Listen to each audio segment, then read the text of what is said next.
Hello everyone, कैसे हैं आप लोग बता दीजिए कैसे हैं। चलिए शुरू करते हैं हम लोग आज का चैप्टर। कौन सा चैप्टर? आज का चैप्टर है body fluid in circulation chapter.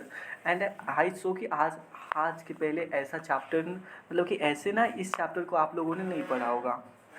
और ये मतलब रिवीजन पर्पज़ के लिए वीडियो है, ये नहीं कि पूरा डिटेल क्लास है। बट इसमें ना 100% नीट के 100% सारे PYQ आने वाले या चाहे आ गए हैं, वो सारे 100% इससे PYQ और 100% इसी से आएगा। तो चलिए बिना बिना किसी बकवास बात के शुरू करते हैं इसको। ओके, सबसे पहले body fluid in circulation.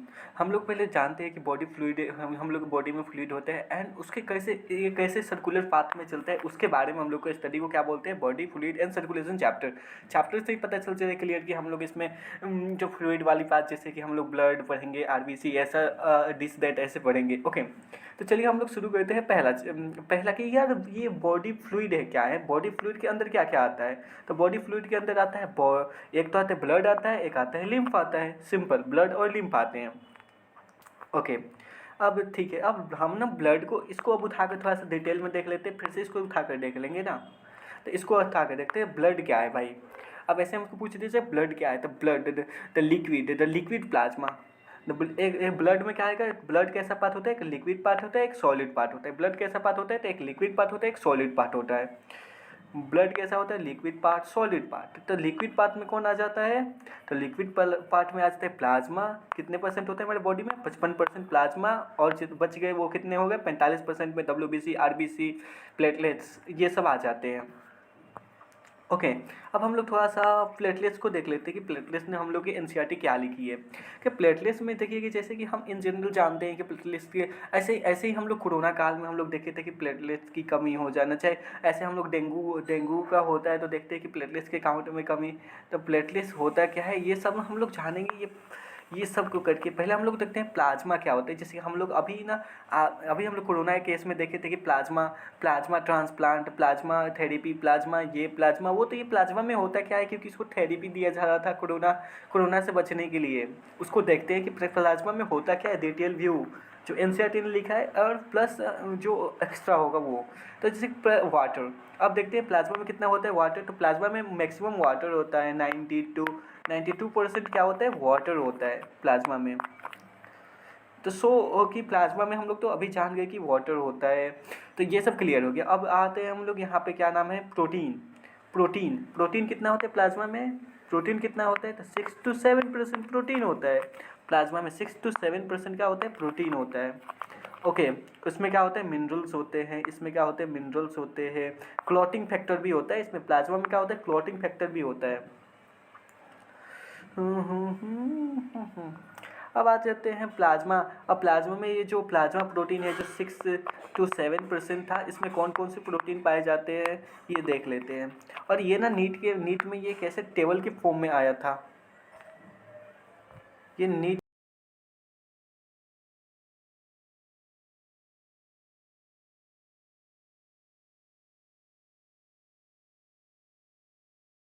Table form में आया था। तो इसको हम लोग देखेंगे कि इसमें कैसे पूछा था नीट ने ना। ये 4 तो ऑप्शन रख दिया था, A B और इसको ऐसे ऐसे मैच कराना था उसको। और इस पे क्वेश्चन ना काफ़ी ज़्यादा आए हैं प्रीवियस ईयर में, तो ये थोड़ा सा ज़्यादा इंपॉर्टेंट है। तो इसको देखते हैं कि क्या होता है। तो ये होता है फाइब्रिनोजन। जो फाइब्रिनोजन होता है वो क्लॉटिंग फैक्टर में काम आता है। जो फाइब्रिनोजन होता है वो क्या होता है, तो सर्जी क्लॉटिंग फैक्टर में काम आता है। जैसे ग्लोबिन, जैसे ICA, ICG, ICE। ये तो ये जी क्या होता है, जो हम लोग पढ़े नहीं थे, हम लोग पढ़े हैं human health and disease chapter में कि IgA, IgE। तो ये सब, ये जी होता क्या है, तो जी यानी ग्लोबिन। तो उसको वही जी को बताता है। और हम लोग प्लाज्मा, जैसे कि अब हम लोग अभी बता रहा था कि जैसे कि हम लोग के कोरोना में प्लाज्मा थेरेपी हो रहा था, तो वहाँ से इसका इम्यूनिटी वाला इसका सबसे ज़्यादा यूज हो रहा था इसके कारण। तो ये क्या होता है, ग्लोबिन फैक्टर क्या होता है, ह्यूमिडिटी में काम आता है। और इसमें क्या, एल्ब्यूमिन ये ऑस्मोटिक बैलेंस में मदद करता है। ओके, अब हम आते हैं सीरोसोम इज सीरोसोम किसको बोलते हैं, जिसमें ना प्लाज्मा विदाउट क्लोटिंग फैक्टर हो। हम लोग चुपचाप बोलेंगे सीरोसोम क्या है, तो जिसमें प्लाज्मा विदाउट क्लोटिंग फैक्टर हो। सीरोसोम क्या है, जिसमें प्लाज्मा विदाउट क्लोटिंग फैक्टर हो। ओके, अब हम लोग आते हैं कि सबके काउंट कितने होते हैं। WRBC के काउंट, WBC के काउंट, ऐसे ही प्लेटलेट्स के काउंट सब कितने होते हैं। ऐसे नहीं पूछता है कि प्लेटलेट्स के काउंट कम हो गया, WBC के काउंट कम हो गया। अगर हम लोग देखने जाते, अगर हम लोग चेकअप कराते हैं तो देखते हैं कि हम लोग नॉर्मली, अब हम लोग पहचान जाएंगे ना, अगर रिपोर्ट आएगा तो हम लोग देख लेंगे कि यार ये WBC का काउंट कितना है, ये किसका है, कि इतना नॉर्मल सेल का कितना होना चाहिए। WBC का काउंट कितना होना चाहिए इन हेल्दी ह्यूमन, कितना होना चाहिए 1.5 lakhs to 5.5 मिलियंस पर क्यूबिक ऑफ ब्लड। ऐसे ही सेम हो जाएगा ये ना, ये सबसे RBC थोड़ा क्या होता है, कम होता है। ये कितना होता है 60-80 हज़ार। और ये प्लेटलेट्स का काउंट हम लोग नहीं देखते कि जैसे कि हम लोग को डेंगू हो गया तो डेंगू में देखते हैं कि प्लेटलेट्स का काउंट कम हो गया या ज़्यादा हो गया, तो हम लोग को पता कैसे चलेगा। तो 3 लाख से 1.5 लाख टू 3.5 लाख के बीच में होता है, तो हम लोग मानते हैं ना कि ये मतलब कि ये हेल्दी ह्यूमन है। बट इससे कम या बेसी हो तो उसको बोलते हैं कि हम ये डिफेक्टेड पर्सन है। अब हम आ जाते हैं RBC पे। अब RBC का डिटेल एनालिसिस करते हैं। अब RBC कितने, क्या RBC को क्या करते हैं, तो RBC में न्यूक्लियस एब्सेंट होता है। RBC में क्या होता है, तो न्यूक्लियस एब्सेंट होता है। न्यूक्लियस एब्सेंट होता है RBC में। ये कैसा होता है, तो पाई कॉनकेव शेप, जैसे हंसुआ की तरह, जैसे हम लोग बिहार में बोलते हैं नहीं हंसुआ, वैसे ही पाई कॉनकेव शेप। ओके, अब इसमें ये क्या करता है, तो इसमें ये लाल क्यों होता है, RBC लाल क्यों होता है, ड्यू टू हीमोग्लोबिन के काउंट के कारण ये क्या होता है, लाल होता है। अगर कोई पूछ देगा, ये नीट में क्वेश्चन आया था कि RBC का लाइफ स्पेन क्या था, RBC का लाइफ स्पेन क्या है, तो 120 दिन। और ये ग्रेवयार्ड ऑफ RBC क्या करते हैं, स्प्लीन को बोला जाता है ग्रेवयार्ड ऑफ RBC। ओके,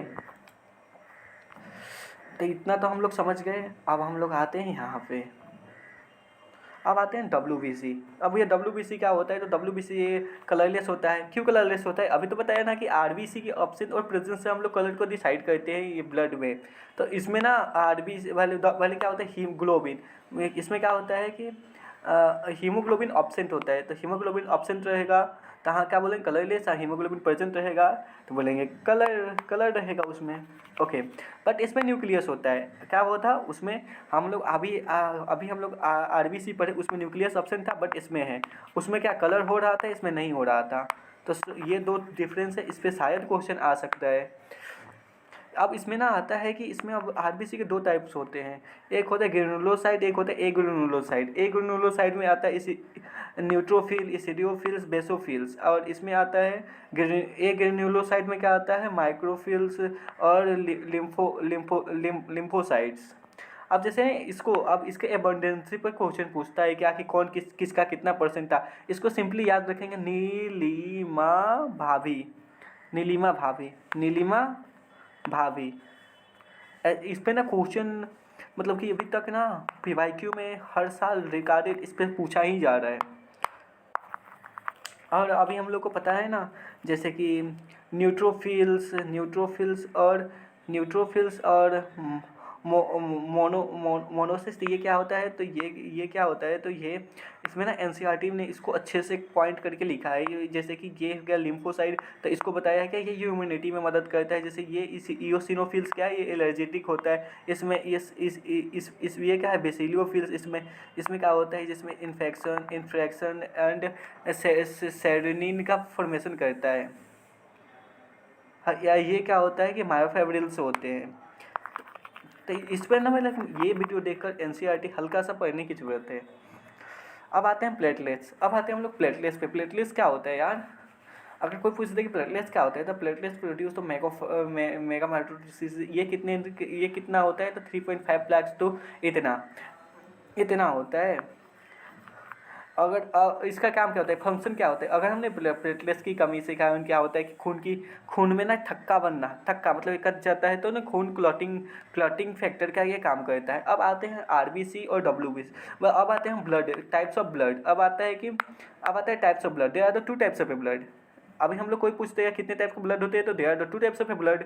कौन कौन होते हैं? तो एबीओ ब्लड ग्रुपिंग, ओके, बस Rh grouping, okay, Rh grouping, Rh grouping, ABO blood grouping. ABO blood grouping क्या होता है? ADO blood grouping, ABO blood grouping क्या होता है, तो इसको देखते हैं। तो एबीओ ब्लड ग्रुपिंग में हम लोग को देखते हैं कि ना कि कितने टाइप के ब्लड होते हैं। अगर हमसे कोई पूछ देगी बताओ यार कि कितने टाइप के ब्लड होते हैं, तो हम लोग तो ऐसे ही जानते हैं, A B blood group, B C, A B, A blood group, B blood group, A B blood group और ओ ब्लड ग्रुप, ओके। तो इसमें क्या होता है, ये क्या है, एंटीजन है और ये क्या है, एंटीबॉडी है। और ये किसको किसको डोनेट करेगा, ये श्रृंखला किसको किसको डोनेट करेगा। तो इस पर हम लोग जानते हैं कि कौन किसको डोनेट करेगा। जैसे कि ना ए, अब जैसे कि ब्लड ग्रुप ए है तो उसका एंटीजन क्या हो जाएगा, ए ही रहेगा, बट उसका एंटीबॉडी बी, उसमें एंटीबॉडी बी प्रेजेंट होगा। जैसे बी है तो इसमें एंटीजन बी होगा बट एंटीबॉडी ए होगा, अपोजिट। अब जैसे कि एबीओ ब्लड ग्रुपिंग है तो इसमें भी एंटीजन तो सबका सेम ही होता है, तो इसमें ना एंटीजन एबीए ही होगा, बट इसमें एंटीबॉडी क्या होता है, अब्सेंट होता है। अगर एंटीबॉडी अब्सेंट होगा तो क्या होगा, ये भी बताएंगे, अभी रुक जाइए। और अब आते हैं हम लोग एंटीजन। अगर एंटीजन, अब जैसे ओ ब्लड ग्रुप में क्या होता है, तो एंटीजन अब्सेंट होता है और इसमें एंटीबॉडी ए और बी दोनों होते हैं, इसमें दोनों होते हैं। तो आई विल अंडरस्टैंड कि हम लोग समझ सकते हैं कि ये क्यों क्यों। अब देखते हैं कि इसके अब दोनों के यहाँ और यहाँ फंक्शन ना होने की वजह से क्या होगा, अब्सेंट होने की वजह से क्या होगा। अगर हम लोग देखेंगे एंटीबॉडी अब्सेंट है, जैसे कि नीट 2023 का क्वेश्चन था कि अगर एंटीबॉडी अब्सेंट हो या ये हो, तो उस पर क्वेश्चन था नीट में PYQ में कि अगर एंटीबॉडी अब्सेंट रहता है तो वो कौन सा ब्लड ग्रुप है, तो एबीओ ब्लड ग्रुप, ओके। और ये इसमें ना सब कोई डोनेट कर सकते हैं। इसमें ना ए ब्लड ग्रुप डोनेट कर सकता है, बी ब्लड ग्रुप डोनेट कर देगा, A B blood group donate कर देगा, ओ ब्लड ग्रुप डोनेट कर देगा। तो मतलब कि यूनिवर्सल रिसेप्टर है, इसको क्या बोलेंगे, यूनिवर्सल रिसेप्टर। अगर पूछ देगा कि यूनिवर्सल रिसेप्टर कौन है, तो A B blood group. Universal donor कौन है, तो ओ ब्लड ग्रुप। क्यों ओ ब्लड ग्रुप है, क्योंकि ना ये ना इसमें ए बी और दोनों इसमें क्या होता है, ये क्यों, ये यूनिवर्सल डोनर क्यों है, क्योंकि इसमें ए ब्लड ग्रुप भी होता है, इसमें ए एंटीबॉडी भी होता है, इसमें बी एंटीबॉडी भी होता है। तो जिसका मन इसका एक ले लेगा, और बाकी इसमें एंटीजन अब्सेंट होता है, तो बस इसमें ना ओ से ओ ही दे सकता है, ओके। अब आरएच ब्लड ग्रुपिंग। अब आरएच ब्लड ग्रुपिंग में हम लोग ना एनसीईआरटी ने बहुत अच्छा एक ना स्टोरी लिखा है। अब उस स्टोरी को जानते हैं। जैसे कि इसमें ना क्या बोल रहा है कि जैसे कि ये आरएच ग्रुपिंग ये कहाँ से आया वर्ड। अगर हम लोग को पूछते कि आरएच ग्रुपिंग जो है ये वर्ड कहाँ से आया, तो ये आया रोसिस मंकी। जैसे कि आरएच एंटीजन कहाँ पाया जाता है, तो रोसिस मंकी। अब हम लोग को इससे पता चल जाता है कि हम लोग किसके प्रजाति है, तो इनके प्रजाति है। ऐसे तो इन एवोल्यूशन चैप्टर हमको पढ़ना ही है, ओके। अब एक तो केस एनसीईआरटी ने दिया इरिथ्रोब्लास्टिसिस फर्टिलिस। इसमें ना दिया है कि जैसे कि अगर मदर निगेटिव, अगर मदर का ब्लड ग्रुप RH निगेटिव है और फीटस का ब्लड ग्रुप RH निगेटिव है, तो ये क्या करेगा ना कि जैसे कि फर्स्ट प्रेगनेंसी में क्या होगा, तो ये क्या होगा, फर्स्ट प्रेगनेंसी में तो ये नॉर्मल डिलीवरी हो जाएगा, बट ना मदर में ये क्या हो जाएगा, जो ये RH पॉजिटिव है ये अपना एंटीबॉडी बना लेगा। अगर सेकेंड प्रेगनेंसी में क्या होगा, अगर सेकेंड प्रेगनेंसी में अगर ऐसे ही सेम रहा, अगर नेक्स्ट चाइल्ड आया तो ये फीटस की मौत भी हो सकती है। इसके लिए ना आजकल एक वैक्सीन आ गया है, उसको बोलते हैं, उसको क्या बोलते हैं, जैसे उसको बोलते हैं उसको ऐसे ही बोलते हैं कि जैसे फिटालिस एट्रोलिटिका ऐसे कुछ करके है वैक्सीन, जो एनसीईआरटी में नहीं दिया है, उसको जानना कोई नीड नहीं है। अब आते हैं लिम्फ पे। अब हम लोग पढ़े थे कि हम लोग ब्लड में क्या, पहले बॉडी फ्लूइड में क्या होता है, तो ब्लड होता है, लिम्फ होता है। तो ब्लड को डिटेल एनालिसिस करिए। अब हम आते हैं यहाँ पे लिम्फ पे, ओके। अब यहाँ पे आते हैं हम लिम्फ पे। तो लिम्फ क्या होता है, तो टिश्यू इंटरस्टिशियल फ्लूइड इसमें होता है, कलरलेस होता है, कलरलेस कंटेंट इसमें क्या होता है, कलरलेस होता है। इसमें क्या होता है, कंटेंट इसमें क्या होता है, आरबीसी का कंटेंट क्या होता है, थोड़ा सा ये कलरलेस होता है, इसमें से कंटेंट तो आरबीसी, इसमें क्या हो जाएगा, इसमें लिम्फोसाइट प्रेजेंट होता है और फैट सुलेबल होता है, एब्जॉर्बर। ओके, अब आते हैं क्लॉटिंग फैक्टर। अब एनसीईआरटी ने ना इसको कितने इतना लंबा खींच घांच के दिया है, वो तो हमको पढ़ते ही समझ नहीं आ रहा था कि क्या ही करे। जैसे कि इसमें ना अब हम लोग यहाँ पे देखते हैं, जैसे प्रोथ्रोम्बिन, जैसे कि एक तो दिया है। प्रोथ्रोम्बिन क्या है, ये हम लोग के बॉडी में होता है। उसमें से अगर हम लोग थ्रोम्बोकाइनेज, अगर प्रोथ्रोम्बिन को हम लोग थ्रोम्बोकाइनेज से रिएक्शन कराएं तो क्या बनेगा, तो प्रोथ्रोम्बिन बनाएगा। प्रोथ्रोम्बिन को हम लोग फिब्रिन से जब कराएंगे, जब प्रोथ्रोम्बिन, जब फिब्रिन के केस में, जब फिब्रिन के केस में जब कैटलिस्ट जैसा काम बनेगा तो क्या बनेगा, फिब्रिनोजन बनेगा। और हम लोग को जानते हैं कि जो क्लोटिंग फैक्टर होता है, इसमें कैल्शियम की बहुत ज़्यादा नीड होती है इन क्लोटिंग फैक्टर। अब आते हैं सर्कुलेटरी पाथवे, जैसे कि open type, close type. Open type और क्लोज टाइप। ऐसे कि हम लोग आज ना, मैं पूरे पूरे पूरे पूरे पूरे लोगों से पूछता हूँ ये क्वेश्चन कि यार हम लोग को बोलते हैं लोग क्या, कि हम लोग ना क्लोज सिस्टम है और ओपन सिस्टम का मतलब क्या होता है, जिसके पास ब्लड वेसल्स, जिसके पास ब्लड वेसल्स जो नस के थ्रू खून जाए, उसको क्या बोलते हैं हम लोग, कि ये ना क्लोज सिस्टम है, जिसमें ना जिसके नस के थ्रू ब्लड आता है, जाता है, ट्रांसपोर्ट होता है, उसको बोलते हैं क्लोज सिस्टम। जैसे कि ओपन सिस्टम, जैसे कि बॉडी फ्लूइड, मतलब कि बॉडी सरफेस से ही ये काम हो जाते हैं। तो बट यार हम लोग में जैसे कि ऐसे ही रियरली जब हाथ करते हैं, जब छिला ही जाता है, तो इसमें से ब्लड क्यों आता है, हम लोग का तो क्लोज सिस्टम है ना, हम लोग का तो नस थोड़ी ना करता, तो इसमें से ब्लड क्यों आ जाता है, ये ना कमेंट करके बताना, जो भी बताएगा उसको मेरे तरफ से एक गिफ्ट। ओके, अब हम आते हैं यहाँ पे, अब हम आते हैं ओपन टाइप। अब ओपन टाइप में कौन कौन आते हैं, ओपन टाइप में कौन कौन आते हैं, तो आर्थ्रोपोडा आता है, मोलस्का आता है, आर्थ्रोपोडा आता है, मोलस्का आता है, आर्थ्रोपोडा आएगा और मोलस्का आएगा, आर्थ्रोपोडा आएगा और मोलस्का आएगा, आर्थ्रोपोडा मोलस्का, आर्थ्रोपोडा मोलस्का, ऐसे याद रख लेंगे क्योंकि एक बार क्वेश्चन पूछ दिया इसी पर रहती चुकी है, तो उससे क्या। और हम लोग क्लोज टाइप में क्या जाए, एनेलिडा और कोर्डेटा, एनेलिडा कोर्डेटा। अब आते हैं ह्यूमन हार्ट। अब जैसे ही ना, ऐसे हम लोग ना इंसान का दिल बनाते हैं, ऐसे ही ना दिल होता है हम लोग का। ओके, हम लोग देख लेते हैं हम लोग के दिल, दिल नाम होगा, हम लोग बनाते हैं खूब अच्छा दिल। हाँ, अब हम लोग थोड़ा सा दिल के बारे में समझ लेते हैं कि ये क्या होता है। तो इसमें कितने लेयर होते हैं, 4 लेयर।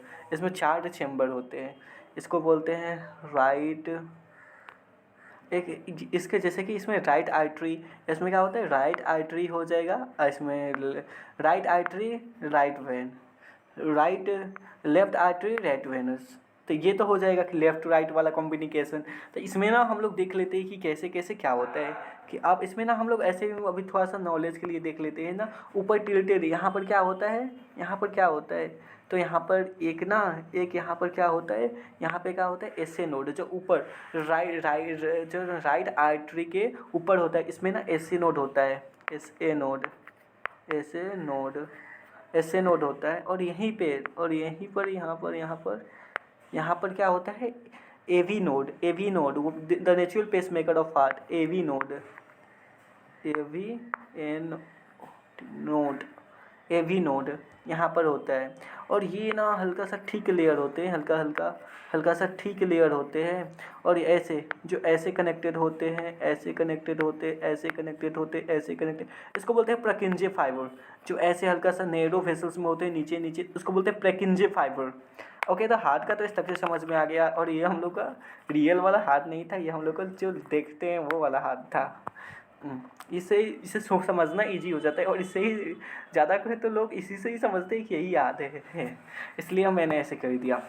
जैसे कि अब लेफ्ट हम लोग में क्या होता है, तो और उसके बाद इसमें ना हार्ट में क्या होता है, ये देखिए, हम लोग के हार्ट में क्या होता है, एक ना लेयर होती है, हार्ट के बीच में एक लेयर होती है, ये वाली लेयर, ये लेयर, ये इस लेयर, इस यहाँ पे एक लेयर होता है, ये लेयर जो हार्ट को मतलब कि जो बाहरी जो अगेंस्ट से होने से बचाता है। तो इसको क्या बोलते हैं? तो पेरिकार्डियम लेयर। इसको क्या बोलते हैं? Pericardium layer. इसको क्या बोलते हैं? Pericardium layer.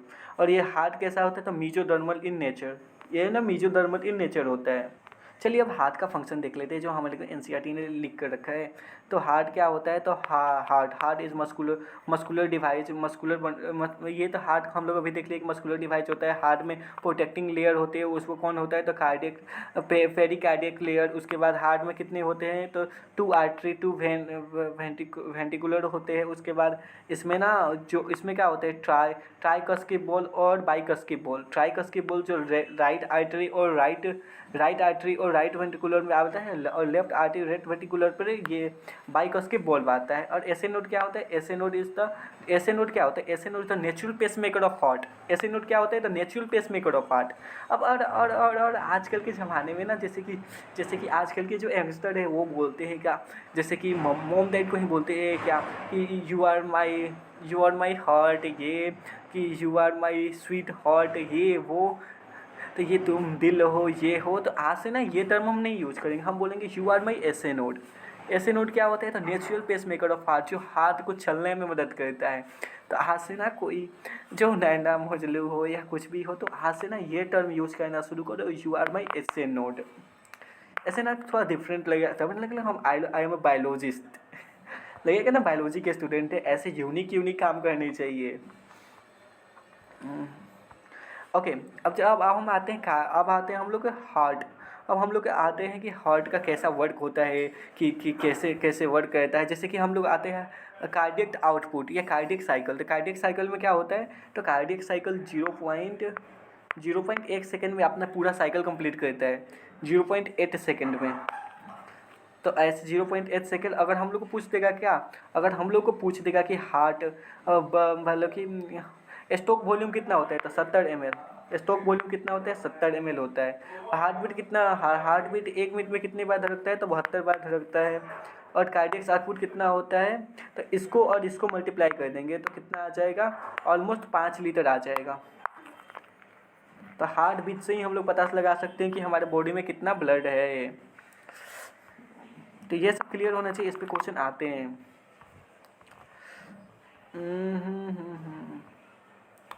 अब हम लोग आ जाते हैं अब हार्ट साउंड। अब यही ना होता है कि अब हार्ट साउंड ऐसे ही नहीं, ऐसे तो लोग जनरल टर्म में बोलते हैं धक धक धक धक, this is the heart sound, but note यार, ऐसे थोड़ी ना होता है कि धक धक धक धक। ऐसे तो हम लोग बोलने के लिए बोल देते हैं धक धक, ऐसे थोड़ी ना होता है। हार्ट का साउंड कैसा होता है? तो लब डब लब डब लब डब।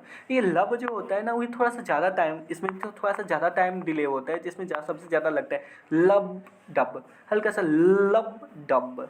ऐसे होता है हार्ट का साउंड, ज़्यादा लब का साउंड आएगा, हल्का सा डब का साउंड आएगा। ओके, तो क्यों होता है ये लब डब क्यों करता है? मतलब कि हार्ट साउंड ही क्यों करता है भाई? तो हार्ट साउंड करता है तो due to closing of tricuspid valve. जो हम लोग अभी देखे थे ना, जो हार्ट में ये रहा हार्ट हम लोग का, मतलब कि ऐसे ही रैंडम बना दिया। तो इसमें ये था, तो यहाँ पे ट्राइकस्किप और बाइकस्किप वॉल्व थे यहाँ पे, और यहाँ पर ट्राइकस्किप बाइकस्किप वॉल्व था। उसको ही क्लोजिंग होने से जो साउंड क्रिएट होता है उसको करते हैं क्या हम लोग, उसको ही वही साउंड कैसा क्रिएट करता है? तो लब साउंड क्रिएट करता है। सेमिलुनार बल्ब जैसे ही अब क्लोजिंग होगा जब से सेमिलुनार बल्ब, तो वो क्या करेगा? डब साउंड प्रोड्यूस करेगा। अब आते हैं हम लोग ईसीजी पे। हाँ, ईसीजी पे जैसे कि अब हम लोग ना थोड़ा सा ही ग्राफिकल देखते हैं यार, इसमें मज़ा नहीं आ रहा। अब हम लोग ग्राफिकल देखते हैं कि ईसीजी में होता क्या है यार। ऐसे ही नहीं बोल देते हैं कि हम जाएंगे तो जाते हैं, तो अगर टीवी में भी देखते हैं तो पहले ना ऐसे होता है कि ऐसे ऐसे ऐसे ऐसे करते हैं, अचानक से सी। तो ऐसे ना एनसीईआरटी लिखा है कि जैसे ऐसे नॉर्मल चलेगा तो P P P P P P ऐसे साउंड आएगा। आज अगर हार्ट बीट रुक गया तो ऐसे आएगा पी। ऐसे ना सब ग्राफ जीरो हो जाएगा। ये साउंड ना जो मैं बोल रहा हूँ वो एनसीईआरटी ने लिखा पड़ा है उसमें। तो जैसे कि ना आप हम लोग के, जैसे कि ये हुआ हम लोग का हार्ट, ये लो हम लोग का हार्ट है। जैसे ही हार्ट में ब्लड इंटर करता है, जैसे ब्लड इंटर करता है तो उसको क्या बोलते हैं, डीपोलराइजेशन ऑफ आर्टरी। जैसे आर्टरी में ना डीपोलराइजेशन हो रहा है, हम लोग का ब्लड यहाँ से ब्लड घुस रहा है क्या आर्टरी में, तो उसको क्या बोलते हैं हम उसको क्या बोलेंगे, डीपोलराइजेशन ऑफ आर्टरी। तो इसमें क्या होगा, कोई बता सकता है क्या? हाँ हाँ हाँ, हम बता सकते हैं यार। तो इसमें क्या होगा, जैसे कि ऐसे ऐसे ग्राफ होते हैं, उसको बोलते हैं पी वेव। जैसे ही हम लोग आर्टरी में ब्लड जाएगा पी वेव, पी वेव पर यहाँ पर हल्का सा उठ गया ऐसे। और हम लोग पी क्यू वेव ऐसे होता है ना, R P Q QRS wave. जो QRS वेव होता है उसमें क्या डीपोलराइजेशन ऑफ वेंट्रिकल। जैसे कि अब ये हम लोग का ब्लड रहा, ये हम लोग का हार्ट रहा। अब हार्ट में देख लिए ना, अब जैसे कि यहाँ पे तो हम लोग का आर्टरी में आया तो डीपोलराइजेशन ऑफ आर्टरी। अब आर्टरी से जैसे ही वेन में जाएगा, वेंट्रिकुलर में, तो क्या होगा, उसको क्या बोलते हैं, क्यू वेव। अब यहाँ से यहाँ तक चला गया क्या, क्यू वेव। अब टी वेव से क्या होगा, जैसे कि यहाँ से अब हार्ट में से जैसे कि यहाँ से अब ब्लड निकल जाएगा।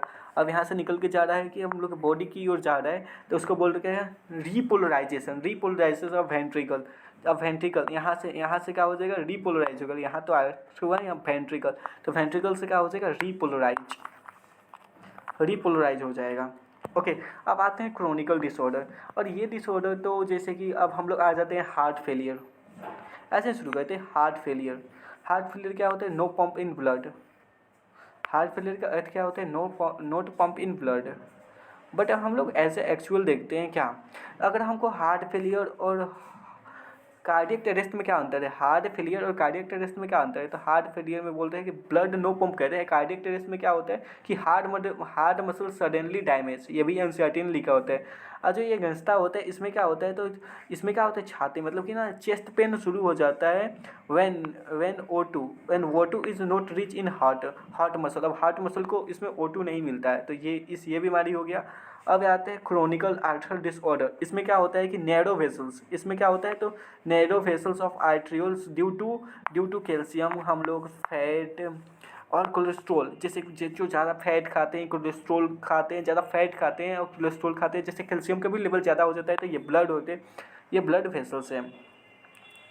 ये ब्लड वेसल्स ये ब्लड वेसल्स है, ये ब्लड वेसल्स है। तो ये ब्लड वेसल्स को ये बड़े बड़े कंकड़ जैसे रह जाएंगे और ये इसको रोक देंगे, इसमें ना जाने से रोक देंगे। तो ब्लड का फ्लो रोक देंगे, उससे क्या हो जाएगा, हार्ट पंप का है ना ब्लड कर देगा। जब हार्ट में ब्लड नहीं होगा तो ऑब्वियसली बात है कि ख़त्म हो जाएगा इंसान।